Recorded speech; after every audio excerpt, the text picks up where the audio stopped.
একদিন আপনি থাকবেন না, কিন্তু মানুষ কি তখনও আপনাকে মনে রাখবে? মৃত্যু নিয়ে ভাবনার সময় এই প্রশ্নগুলো উঠে আসে। আমি মারা গেলে মানুষ কি বলবে? কতজন কান্না করবে? আমার কাজগুলো মানুষ মনে রাখবে তো? আমি সমাজে কিছু রেখে যাচ্ছি তো? কিন্তু বাস্তবতা হলো, মৃত্যু একান্তই ব্যক্তিগত এক সত্য। মানুষ কিছুক্ষণ শোক করবে, তারপর জীবন চলবে আগের মতোই। যাদের জন্য আপনি জীবনে মানুষ কি বলবে ভেবে নিজেকে আটকে রেখেছেন, তারাই হয়তো আপনাকে খুব দ্রুত ভুলে যাবে। তাহলে মৃত্যু নিয়ে ভাবনা কেমন হওয়া উচিত? মানুষ কি বলবে নয়, বরং আল্লাহ কি বলবেন সেটাই গুরুত্বপূর্ণ। আপনি কতটা ভালো কাজ করে গেলেন সেটাই আসল কথা। নিজেকে কতটা প্রস্তুত করছেন মৃত্যুর জন্য সেটাই চিন্তার বিষয়।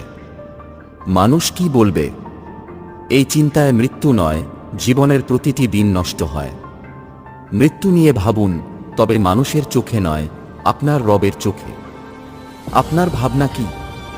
মৃত্যু মানেই কি শেষ, নাকি এক নতুন শুরু? কমেন্টে জানাতে ভুলবেন না।